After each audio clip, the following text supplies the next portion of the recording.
Today, I'm going to be walking you guys through exactly why I measure the rider area distance, or the RAD, of all of my bikes. I'm going to show you guys exactly how to measure it and the math that I use to calculate the angle of the rider area distance as well, which is an additional measurement that I find to be really helpful when determining the fit of my bikes.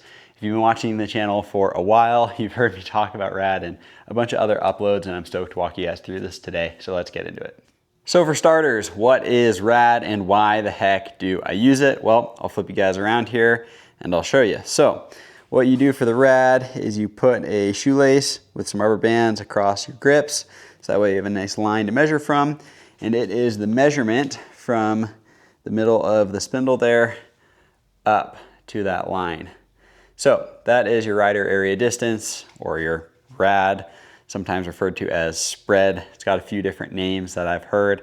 I first found out about this from Lee McCormick through some of his videos. I've also read some Pink Bike articles that reference it as spread. So I don't know the exact origin, but I like the concept. So a little backstory: previously, when I was starting to really nerd out on my bike setup just to try to find the best performance for me as a rider, I looked a lot towards reach for bike fit, which was a good starting point, and it's a way I think most people probably look at bike fit. But that doesn't really tell the whole story, because the same reach with a different stack height will ride drastically different, and then you incorporate bar height into that, stem length, spacers, all that stuff, and your bike's just gonna be different than what the reach number necessarily indicates. And that is why I like RAD, because of that line between the grips and the measurement from the spindle. It incorporates your reach, your stack, and your exact cockpit setup to give you an indication of how the bike's really gonna fit. Then when you incorporate the RAD angle into that, I feel like it tells you a pretty good picture of how that bike's gonna ride from my personal experience. So over the last 2 seasons, I've done these measurements of all my bikes. I think I've done between 8 or 10. I'd have to check my chart, but I have a nerdy spreadsheet with everything written down. And yeah, I don't think it's necessarily perfect by any means. I think it's a good reference point. I was even speaking with a friend the other day who's a really talented engineer, and he's like, cool, that's great, but that is a static measurement. Obviously, depending on where your sag points are and things, that's going to affect how the fit is dynamically. So I'm not here trying to preach that this is perfect, but I think it is a good reference point to build off of, and it's something that's really helped me with my bike setup. So let's dive into how I measure it and then how to do the math to find the RAD angle. Here is a look at the cockpit all set up and ready to be measured. So what I've got going on is I have some rubber bands around each grip. Then I run that shoelace just from the center of one to the center of the other.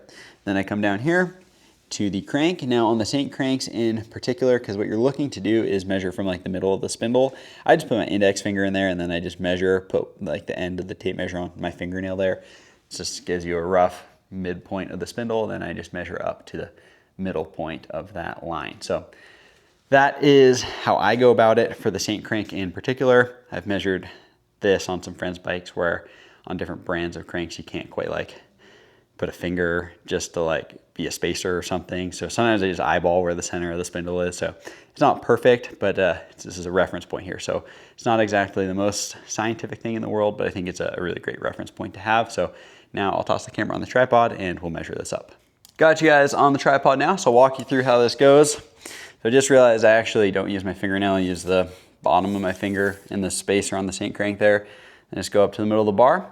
We're right at 85 centimeters on the dot to the midpoint. So yeah, just raise up to that midpoint of the line, make sure I'm parallel with the frame, and that is exactly what I look for when I'm doing this measurement.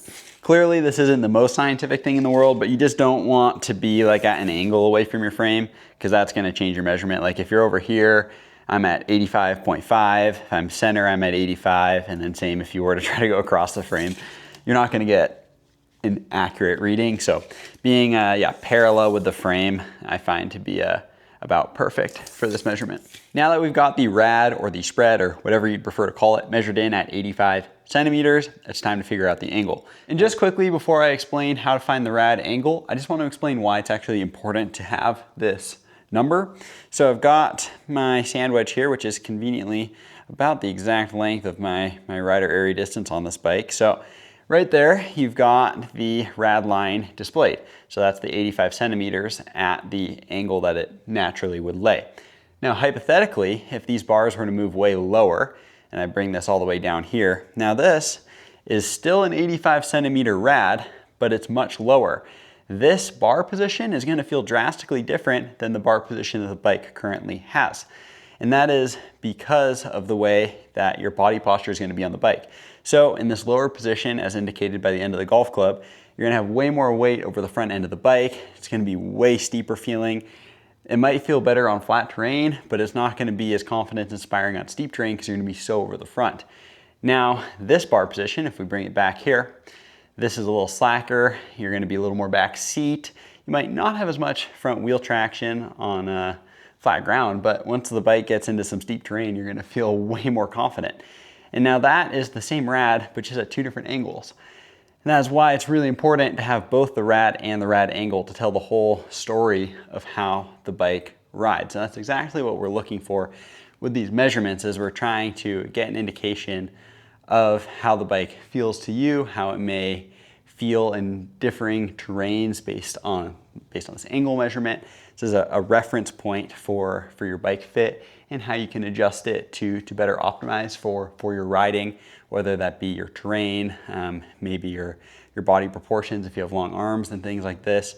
It's just a reference point that you can have. You can adjust your cockpit setup to adjust the rad and the rad angle, and you can just tinker to find what feels best. And then, at least in my circumstance, I've done this with so many bikes now, I have a rough ballpark of where I want to be for certain categories of bikes. Like on this bike, I like the 85 centimeter rad, which is a little shorter because it gives more control over the front end, where on some of my trail bikes, I want them to be a little more stable. So I go to like 86 and a half, 87 centimeter rads, just a little bit more stretched out, a little longer wheelbase and a little more stable.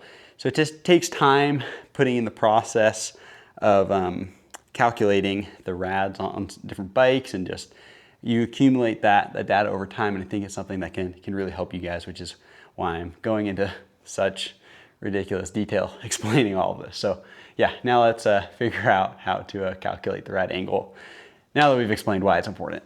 Now there's a few different ways that you can go about doing this. Now the way that can be quick and easier depending if you have extra people around is, I find it helpful, if you want to do it quick, just to have somebody hold up that tape measure at like the exact measurement you just took. So from the middle of the spindle up to the middle of the rad line, and then you can just use the bubble level on your phone and you can figure out the angle that way. That's not going to be that accurate, but it will give you a rough idea to a whole number. Now the way to do it more scientifically, which is the way that I've been doing it recently in my preferred method, and I haven't seen this kind of anywhere else online. I was just drawing pictures of bike frames on some computer paper a few months ago and kind of figured it out, is I kind of like to look at the bike as if it's like a right triangle. So I'll show you guys exactly what that means right now.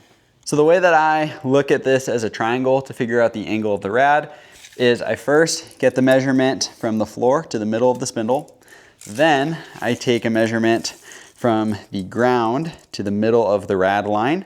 And it's important not to do this off of the end of the grip there. You need to do it from the middle of this line. So I have those two measurements there, and then I subtract those two, which is going to give me the effective stack. So that is this leg of the triangle. And then you already have your rad or spread, which is this leg of the triangle. So you have a hypotenuse and one end, and then you're able to use the following math equation, which I'll put on the screen right now. And that is how you're able to figure out the angle, which would be the angle down in here. So I'll put that all overlaid on this frame so you can kind of visualize that. And then, yeah, I just write it into ChatGPT to figure out the math, and there you go. So now to actually walk you through this real world scenario here. So I just eyeball to the middle of the spindle. So it's not perfect, but we're looking at exactly 33 centimeters there. So I just have a little note going in my phone. So spindle, we'll do 33. And then for the bar, come up here. Let's see what we got. Probably around 110-ish. Try to get that as vert of a line as possible. Lower than I expected. 108 there. Okay. So then bar 108. Okay. So then we'll do the difference. So 108 minus 33. Okay, difference of 75. Okay, so, and then the rad we figured out earlier was 85. So now with all of that, we'll figure out the angle. So here's how the math shakes down on all that data that we just collected. So spindle from the floor, 33 centimeters, bar from the floor, 108 centimeters, gives us a difference or an effective stack of 75 centimeters.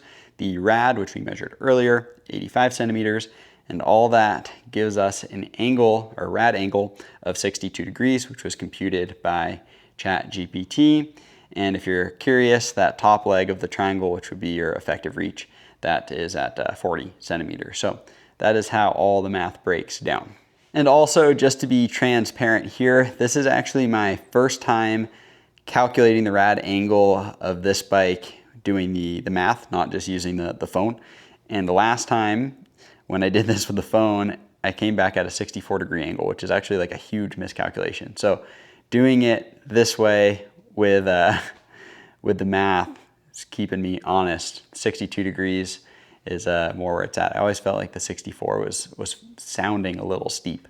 So yeah, just want to be honest and transparent with the process here. I'm still figuring this all out as much and as best as I can, and that's why I'm sharing it with you guys. I know a lot of the people who watch the channel are quite nerdy and interested about their own setups and things that I'm doing on my bikes as well, which is why I want to share this whole process with you guys. And I hope you're able to find some value in today's video. And I'd love to hear in the comments if you ever measured your spread or rider area distance or whatever the heck you want to call it, and especially with the angle as well. I think it's a pretty interesting way to go about bike fit. Yeah, I don't know if there's one perfect way on how to fit your bike or whatnot, but just trying to do my best out here to optimize my setup and trying to share that journey with you guys. And I also just want to give one last little shout out to the guys at Ari, because it's really cool with their bikes. You're able to, per request, adjust the bar rise and spacers on the complete bikes through the website, which is cool. So if you've done rad measurements and rad angle measurements on some bikes before and you kind of know what you're looking for and you want to buy an Ari, they can kind of cater to that straight from the factory. So it's really cool to see brands like Ari cater to this. And I know there's other brands who are thinking more in the space of measuring from spindle to bar, just to align sizing across bike models and things. And yeah, I don't know if this is where bike fit will go in the future or not, but it's just something that I've been doing and been curious about and wanted to share. So I hope you found some value in today's video. If you have any comments or thoughts on the video, I'd love to hear it down below. And thank you so much for watching, and we'll see you next week for another upload. Peace.